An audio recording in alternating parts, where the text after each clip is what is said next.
Hello everyone, मेरा नाम है गार्गी मिश्रा और हम तैयारी कर रहे हैं बिहार लाइब्रेरियन 2025 के लिए। आज है हमारा डे 9 और डे 8 में हमने पढ़ा था CCC क्लासिफाइड कैटलॉग कोड के बारे में, जो SR रंगनाथन जी द्वारा दिया गया था। उसके बारे में हमने विस्तृत चर्चा की थी और आज हम पढ़ेंगे AACR2 के बारे में। यह भी कैटलॉगिंग का एक प्रकार का कोड है जो वृहद रूप से यूज किया जाता है। AACR2 AACR2 Anglo American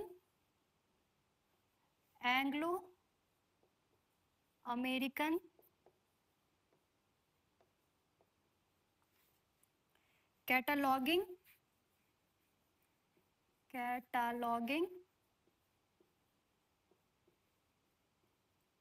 rule 2। इसका पूरा नाम है, मैंने आपको बताया था 1978 में यह प्रकाशित हुआ था, 1978 ईस्वी में। इसमें क्या है, यह ज़्यादातर लाइब्रेरीज में यही यूज़ किया जाता है, वर्ल्ड वाइड इसकी उपयोगिता है और मुख्यतः दो भाग है इसमें। मुख्यतः दो भाग इस किताब में, इस रूल बुक में, और अंत में चार परिशिष्ट हैं और अंत में चार परिशिष्ट हैं। ठीक है। प्रथम भाग में जो फर्स्ट इसका पार्ट है, उस पे ग्रंथालय में जो संग्रहित सभी प्रकार के ज्ञान सामग्रियों के बारे में, के मानक विवरण के बारे में इसमें इंफॉर्मेशन है। मानक विवरण यानी कि स्टैंडर्ड विवरण को, डिस्क्रिप्शन के बारे में इसमें उल्लेख किया गया है। और ये किसने, और ये जो नियम है ना, ये इफ्ला ने तैयार किया है, ये याद रखिएगा। प्रथम भाग में ग्रंथालयों में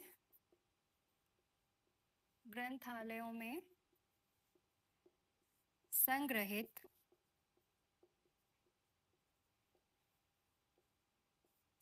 सभी प्रकार के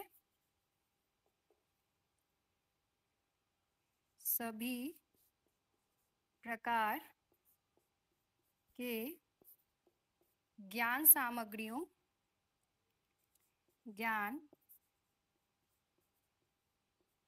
सामग्रियों के मानक विवरणों से संबंधित नियमों का, जो मानक विवरण से संबंधित नियम है, जो हम आगे पढ़ेंगे कि क्या क्या नियम है, मानक विवरणों से संबंधित नियमों का सविस्तार उल्लेख है।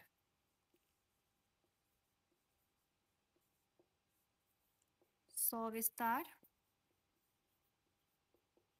उल्लेख है।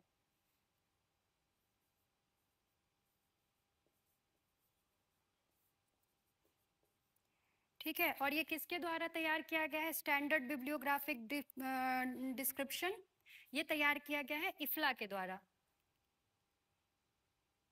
इफ्ला द्वारा बनाया गया standard bibliographical description, standard bibliographic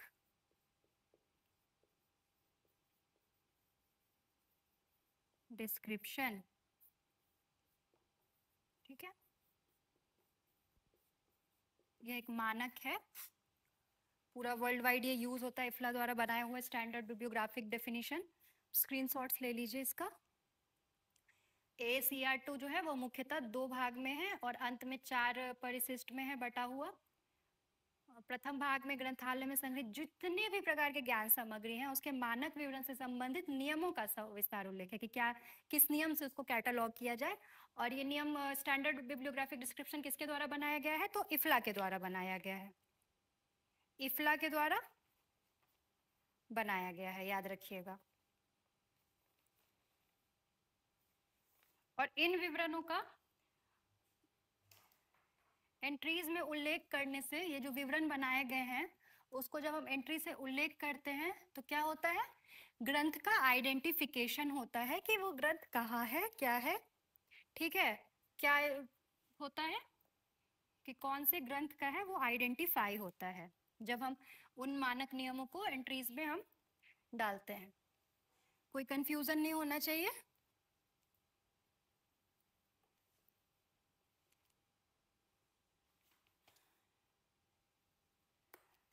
इसमें अनेक प्रकार के अध्याय में, फिर जो भाग 1 है उस पर बहुत सारे अध्याय में बांटा गया है। भाग 1 को अनेकों अध्याय में बांटा गया है। भाग 1 जो है जिसमें मानक विवरण के बारे में नियम है, तो भाग 1 को अनेक अध्याय में फिर से बांटा गया है। भाग 1 को अनेक अध्याय में बांटा गया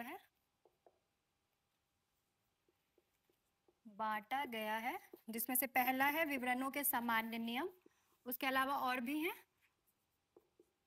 विवरणों के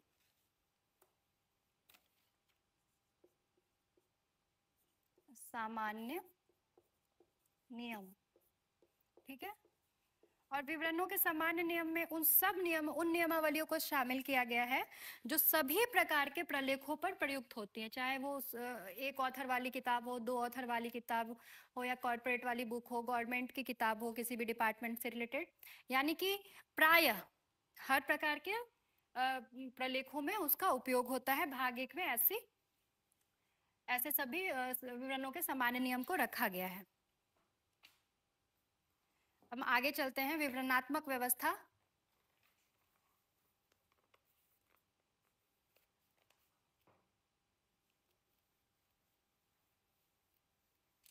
सामान्य नियम है पहले अध्याय में। अब देखो विवरण कैसे विवरण किया जाता है, उसके लिए एक व्यवस्था बनाई गई है, वो देखिए विवरणात्मक व्यवस्था। जैसे हमने सीसीसी में देखा था कल, मैंने आपको कैटलॉग का फर्स्ट इंडेंशन, सेकंड इंडेंशन वगैरह बना के दिखाया था, उसी तरह के कार्ड में ये भी लिखा जाता है विवरणात्मक व्यवस्था। देखिए 8 भागों में विवरण जिन्हें प्रसूचि संलेख में व्यवस्थित करना चाहिए। विवरण जिन्हें प्रसूचि संलेख में व्यवस्थित कर उल्लेख करना चाहिए।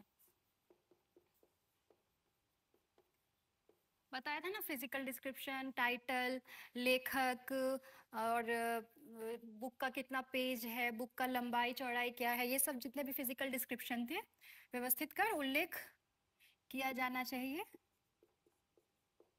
उसको वो निम्न श्रेणियों में बांटा है, निम्न क्षेत्रों में विभाजित है, निम्न क्षेत्रों में विभाजित है। पहला क्या है, पहला है आख्या तथा दायित्व वक्तव्य। आख्या जो फर्स्ट इसका शुरू होता है AACR2 का, वह होता है आख्या तथा दायित्व वक्तव्य। Title and statement of responsibility, statement of responsibility.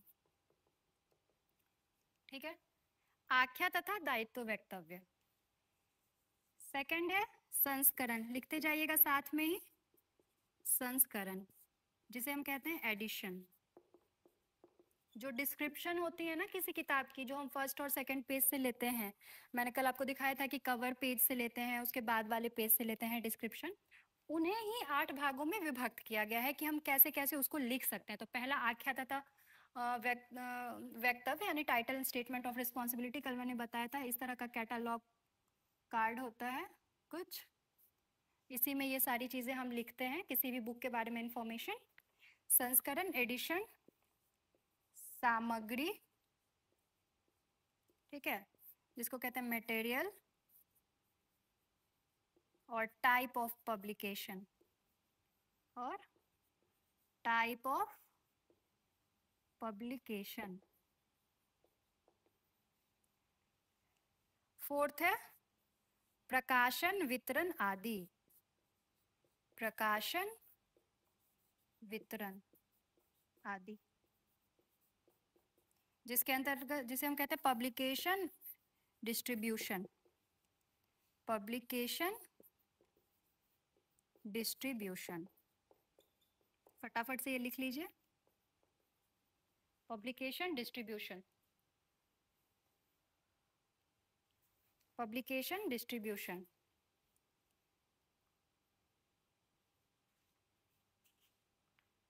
Publication distribution, screenshots ले लीजिए। आगे बढ़ते हैं।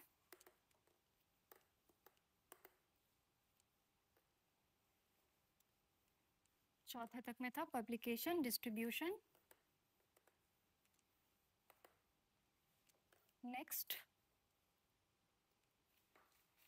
फिफ्थ लिखिएगा, भौतिक विवरण, फिजिकल डिस्क्रिप्शन, जिसमें पेज नंबर, उसका साइज वगैरह लिखा जाता था, भौतिक विवरण। Physical description. Physical description.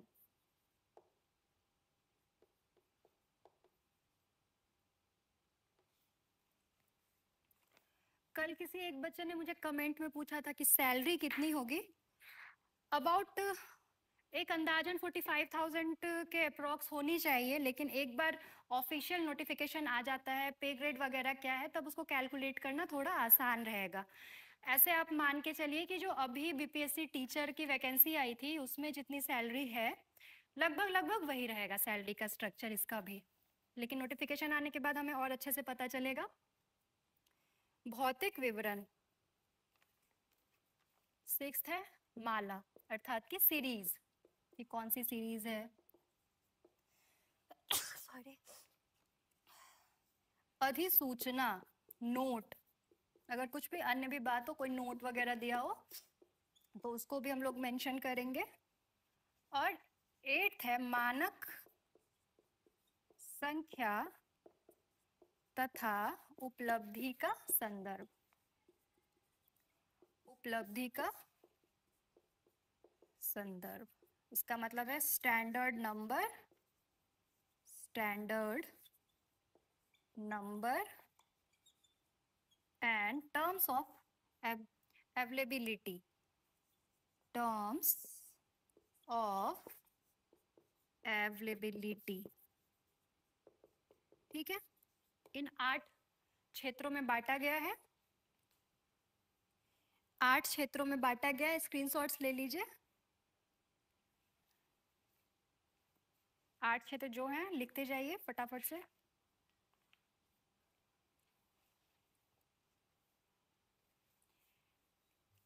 AACR 2 में 4 तरह से प्रविष्टियां बनाई जाती है, यानी एंट्रीज जो है वो 4 तरह से बनाई जाती है। ठीक है, अब ये 4 एंट्रीज कौन कौन से हैं?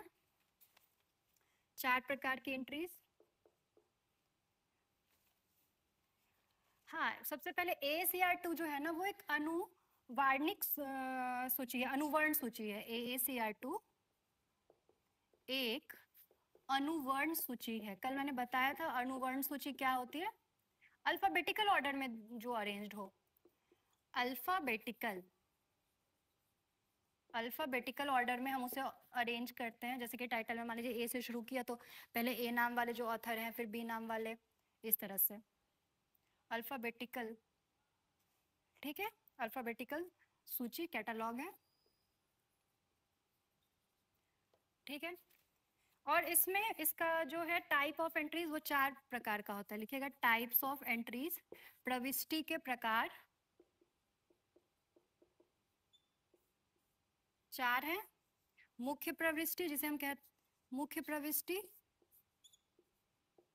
मुख्य प्रविष्टि जिसे हम मेन एंट्री भी कहते हैं। सेकंड इतर प्रविष्टि, इतर प्रविष्टि।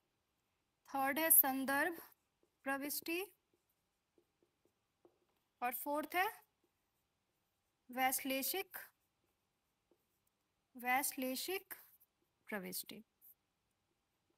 मेन एंट्री इतर प्रविष्टि, संदर्भ प्रविष्टि और वैश्लेषिक प्रविष्टि। लिख लीजिए, 4 प्रकार की प्रविष्टियां होती है इसमें। Main entry, added entry, main entry, added entry, reference entry. लिख लीजिए। अब देखिए मुख्य प्रविष्टि के अंतर्गत क्या क्या होता है। ठीक है, मुख्य प्रविष्टि के ये चारों को वही कैटलॉग कार्ड जो होता है उस पर हम लिखते हैं उसी तरह पे।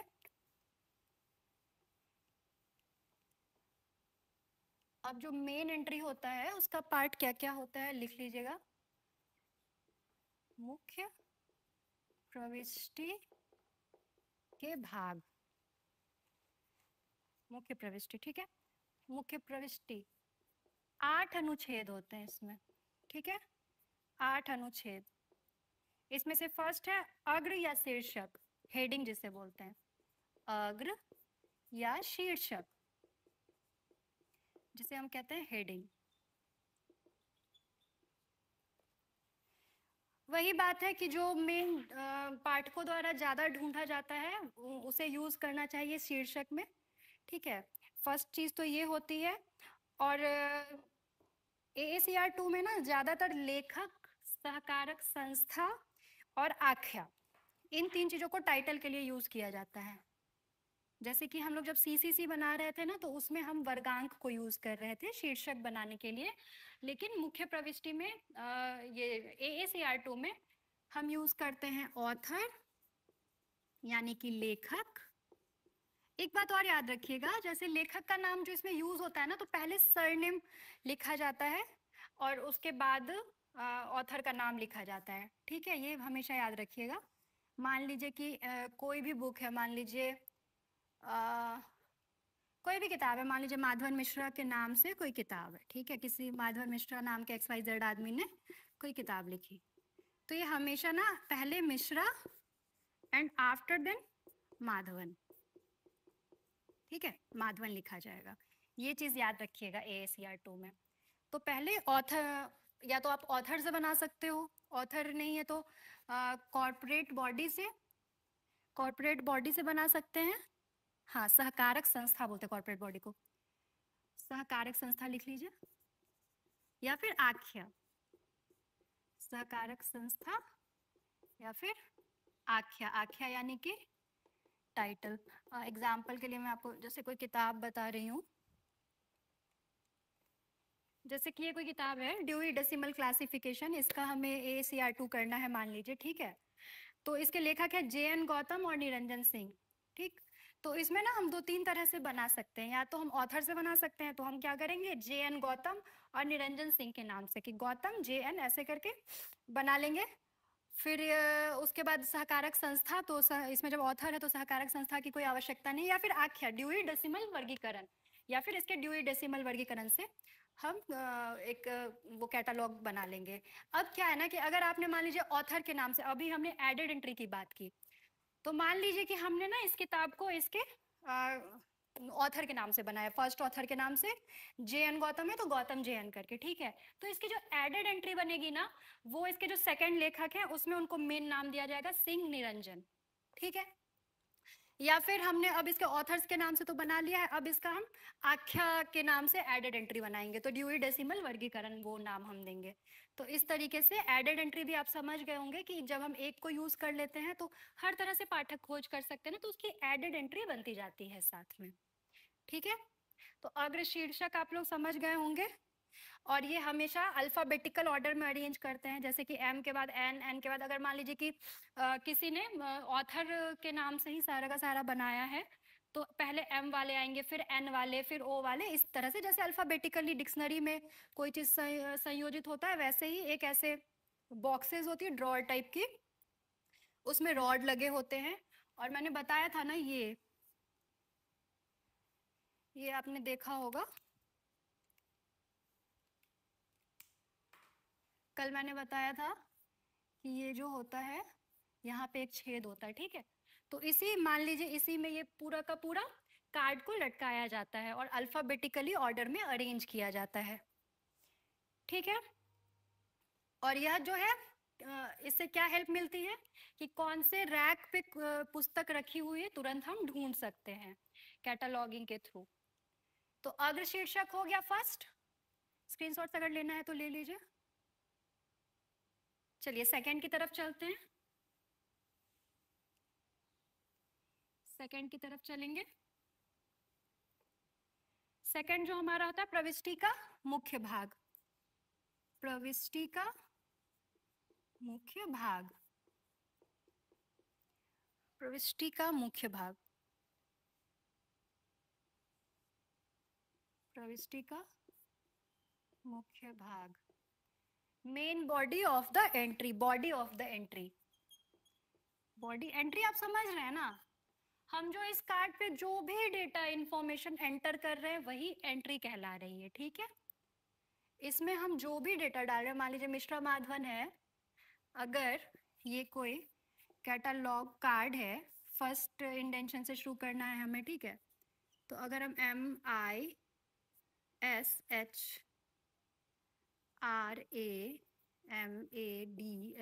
माधवन ऐसे लिख रहे हैं ना, तो ये जो हम इंफॉर्मेशन इसमें डाल रहे हैं ना, वो जैसे आख्या फर्स्ट हेडिंग फिर यहाँ से शुरू होगा, फिर ये इधर से फिर यहाँ से स्टार्ट होगा। रूल्स होते हैं इसके जो हमारे इस एग्जाम में, कॉम्पिटिटिव ऑब्जेक्टिव एग्जाम में नहीं पूछने वाला है, तो इस पर हम अभी इतना नहीं जाते। बस इसे ही एंट्रीज कहते हैं, जो भी हम डेटा इसमें डाल रहे हैं ना बुक के कवर पेज से, फर्स्ट पेज से, वही एंट्रीज कहलाती है। तो कंफ्यूज नहीं होना है कि एंट्रीज क्या है, प्रविष्टि क्या है। बस ये भारी शब्द लग रहे हैं, एक्चुअली भारी नहीं है। जो भी इंफॉर्मेशन हम इस कैटलॉग कार्ड में डाल रहे हैं वो एंट्री कहला रही है। सिंपली जो भी हम एंटर कर रहे हैं वो एंट्री कहला रही है। बहुत बच्चों को ये कंफ्यूजन होता है, इसीलिए प्रविष्टि का मुख्य भाग, बॉडी ऑफ द एंट्री, ठीक है। अब बॉडी ऑफ द एंट्री भी 4 तरह के विवरण प्रदान किए जाते हैं, 4 तरह के विवरण, ठीक है। आख्या एवं उत्तरदायित्वों का विवरण मैंने पहले ही बताया था अभी। आख्या एवं उत्तरदायित्वों का वर्णन अभी लिखवाया भी था इससे पहले मैंने। आख्या एवं उत्तरदायित्व यानी टाइटल और रिस्पॉन्सिबिलिटी, उत्तरदायित्वों का विवरण। संस्करण एवं संबंधित संस्करण, संस्करण एवं संबंधित संस्करण, संबंधित संस्करण के उत्तरदायित्वों का वर्णन, उत्तरदायित्वों का वर्णन। विशिष्ट उपकरणों से संबंधित विवरण, विशिष्ट उपकरणों से संबंधित विवरण। प्रकाशन स्थान, समय आदि का विवरण। प्रकाशन यानी कौन से पब्लिकेशन, जैसे मैग्रो हिल का है तो वो प्रकाशन हो गया, ठीक है। स्थान कौन सी जगह से, मान लीजिए लंदन से कोई बुक छप रही है तो वो लंदन उसका वो हो गया। समय यानी कौन से ईस्वी में वो बुक छपी है, तो आदि का विवरण, ठीक है। कोई कंफ्यूजन नहीं होना चाहिए, फटाफट से स्क्रीनशॉट्स ले लीजिए इसका। प्रविष्टि का जो मुख्य भाग है,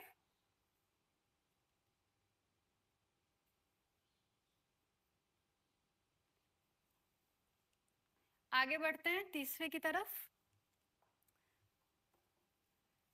प्रविष्टि के मुख्य भाग की तरफ आप लोग देख लीजिए। रिस्पॉन्सिबिलिटी की कौन लिखा है, कौन पब्लिशर है, कहाँ से छप रही है, ठीक है। अगर कोई ट्रांसलेटर वगैरह है तो कौन है, ये सारा जो हम इंफॉर्मेशन इसमें इनपुट करते हैं, एंट्री करते हैं, ये बॉडी पार्ट में आ जाता है। जो थर्ड होता है वो है फिजिकल डिस्क्रिप्शन, शारीरिक विवरण का क्षेत्र। शारीरिक विवरण यानी कि पुस्तक की संरचना कैसी है, ये जो कोई पुस्तक है मान लीजिए इसकी संरचना कैसी है, वो इसका शारीरिक विवरण कहलाएगा। तो शारीरिक विवरण क्षेत्र, फिजिकल डिस्क्रिप्शन, फिजिकल डिस्क्रिप्शन, ठीक है। फिजिकल डिस्क्रिप्शन, फिजिकल डिस्क्रिप्शन में वही पृष्ठ संख्या, खंड संख्या आती, पेज नंबर, वॉल्यूम नंबर, खंड समझते हैं ना आप लोग, सीरीज और खंड में क्या, जैसे कुछ बुक्स होती है ना वॉल्यूम्स में छपती है, जैसे कि आपके शेड्यूल ही है डीडीसी की, वो वॉल्यूम 1 वॉल्यूम 2 ऐसे है, तो बहुत सारे उसके खंड होते हैं, तो उसे हम कहते हैं वॉल्यूम। तो खंड संख्या वगैरह उसमें दिया हुआ होता है। उसके बाद अन्य विशेषताएं, जो इन दोनों के अलावा पृष्ठ संख्या खंड संख्या के अलावा जो है अन्य विवरण, जैसे कि इल्यूस्ट्रेशन, निर्माण सामग्री आदि, कि कौन से मटेरियल वगैरह का निर्माण सामग्री आदि। उसके बाद डायमेंशंस, आयाम, लंबाई चौड़ाई कितनी है, ठीक है, आयाम डायमेंशंस। और प्रलेख के साथ दी गई प्रदान की गई अन्य सामग्री का वर्णन, कि अगर प्रलेख के साथ कोई अन्य सामग्री भी दी गई हो तो उसका भी विवरण। प्रलेख के साथ दी गई अन्य, होता है ना किसी किसी बुक में, बुक के साथ सीडी, उसकी सॉफ्ट कॉपी भी वगैरह भी दी जाती है, सामग्रियों का विवरण वो भी डालते हैं इसमें। ठीक है, शारीरिक विवरण आप लोगों ने देख लिया, जल्दी से इसका स्क्रीनशॉट्स ले लीजिए।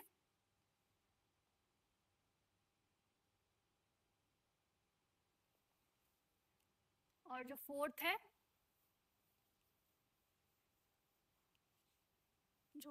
है, हमारा, वो है ग्रंथमाला क्षेत्र। ग्रंथमाला क्षेत्र यानी सीरीज एरिया। इसमें से संबंधित सीरीज के बारे में, कि कोई सीरीज वाइज अगर बुक जो है प्रकाशित हो रही है, सीरीज 1 आया, सीरीज 2 आया, तो उसके बारे में हम जानकारी देते हैं। ग्रंथमाला क्षेत्र, सीरीज लिख लीजिएगा, सीरीज एरिया। ठीक है, इसमें सीरीज के बारे में जानकारी देते हैं, संबंधित सीरीज का आईएसबीएन नंबर डालते हैं, आईएसएसएन नंबर डालते हैं। ये अभी हम आगे पढ़ेंगे कि आईएसबीएन क्या होता है, आईएसएसएन क्या होता है, और जो संबंधित सीरीज है उसका उत्तरदायित्व किस पे है, रिस्पॉन्सिबिलिटी किस पे, यानी कि अगर उसे किसी और ने लिखा है तो उसकी जानकारी देते हैं। ठीक है, उसके बाद नोट सेक्शन। ये नोट सेक्शन जो है वो पाठकों के लिए मोस्टली नहीं होता है, ये लाइब्रेरियन के लिए होता है, नोट सेक्शन। ठीक है, नोट सेक्शन को हम हिंदी में बोलते हैं टिप्पणी अनुच्छेद, टिप्पणी अनुच्छेद। ठीक है, टिप्पणी अनुच्छेद क्या होता है ना, कि अगर कोई अन्य नोटिंग है उस किताब के बारे में, ठीक है, पुस्तक के संबंध में कोई भी अतिरिक्त जानकारी है, कि जैसे कि उस पुस्तक से रिलेटेड और भी कोई पुस्तक है, ठीक है, तो इनकी सूचना भी प्रविष्टि में अंकित करनी चाहिए। और ये किसको यूज करना होता है, इसे मुख्यतः लाइब्रेरियन को, कि वो नोट सेक्शन देख के और फिर किताब उससे संबंधित दूसरी बुक्स तक भी पहुंच सकते हैं। उसके बाद आता है ISBN number, ISBN number,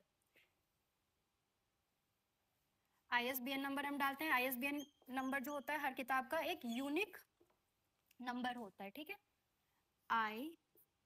ISBN number, entry जो हम करते हैं उसमें हम आईएसबीएन नंबर भी डालते हैं। अब आईएसबीएन नंबर हम देख लेते हैं कि क्या होता है थोड़ा सा यहीं पे। यह 13 अंक का होता है आईएसबीएन नंबर, याद रखिएगा, पहले 10 नंबर का होता था, अब 13 अंक का होता है। आईएसबीएन नंबर जो है वह 13 अंक का होता है। आईएसबीएन नंबर के बाद हम संकेतन अनुच्छेद, ट्रेसिंग अनुच्छेद जिसको बोलते हैं, संकेतन अनुच्छेद। ठीक है, ये भी सेम टिप्पणी अनुच्छेद की तरह ही होता है, कि उससे भी बुक्स को ट्रेस कर सकते हैं कि कहाँ पे कौन सी किताब रखी हुई है, उसे हम संकेतन अनुच्छेद कहते हैं। ठीक है, और बाद में एक कॉल नंबर का एक सीरीज होता है, कॉल नंबर लिखा जाता है, यहाँ पे आईएसबीएन होता है। ठीक है, और कॉल नंबर यहाँ पे लिखा जाता है। ठीक, कॉल नंबर का होता है सेक्शन, जिसमें हम पुस्तक का वो जो कॉल नंबर हमने बनाना सीखा था डीडीसी के थ्रू, तो वो कॉल नंबर डाला जाता है। आगे बढ़ते हैं।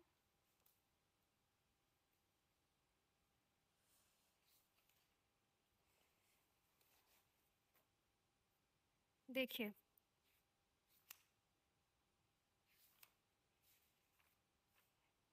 ISBN लिखिएगा, international standard book number. ISBN का फुल फॉर्म इंटरनेशनल स्टैंडर्ड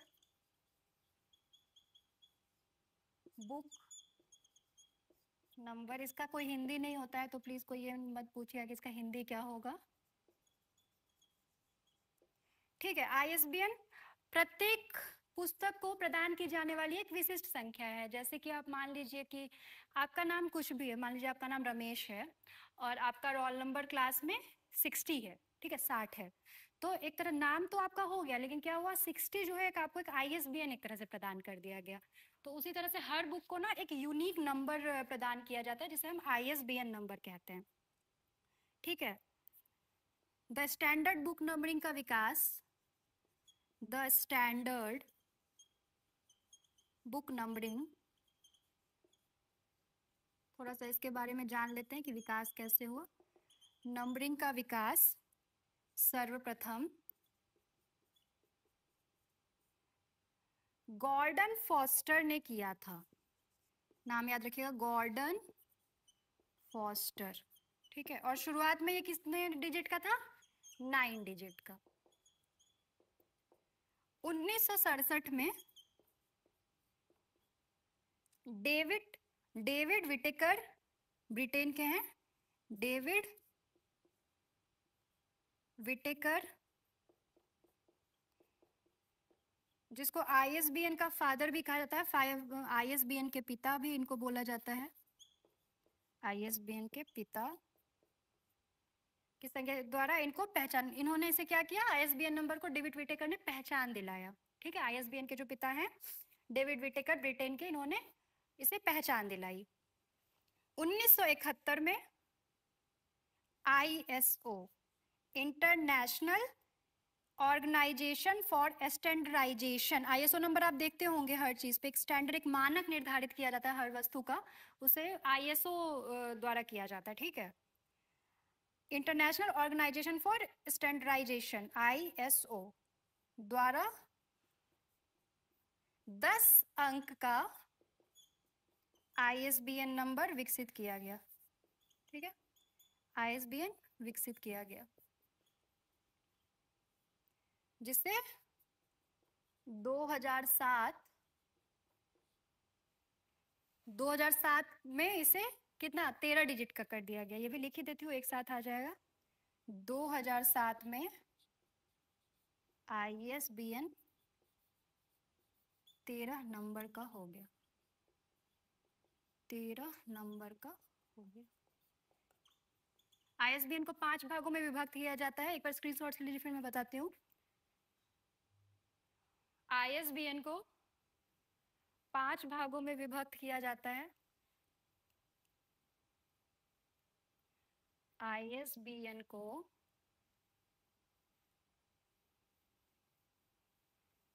5 भागों में विभक्त किया जाता है। ISBN, ठीक है, जो 13 डिजिट का होता है ना, उसको हम 5 भागों में विभक्त करते हैं।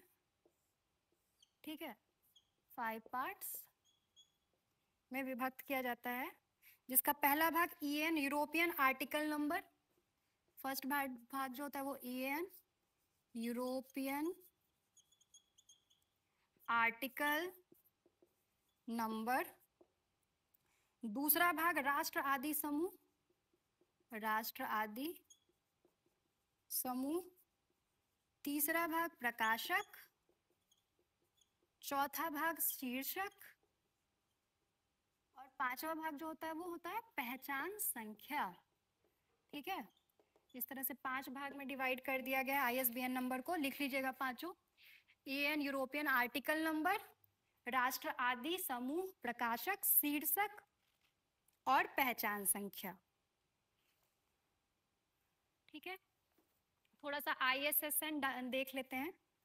ISSN क्या होता है, जैसे बुक के लिए ना इंटरनेशनल मानक है बुक के लिए ISBN, वैसे ही सीरियल्स यानी पत्रिकाओं के लिए ISSN नंबर यूज किया था, ISSN। ठीक है, इसका है full form international international standard serial number, standard serial number, ठीक है, इंटरनेशनल सीरियल नंबर। और ये कितने अंकों का होता है? 8 अंक का। ये 8 अंक का होता है। इतना आपको कैटलॉगिंग के लिए जानने की जरूरत थी। कैटलॉगिंग में इतना आपको जानने की जरूरत थी। कल हम एक कैटलॉगिंग के अंदर एक नया विषय करेंगे हम, सब्जेक्ट हेडिंग का, ठीक है।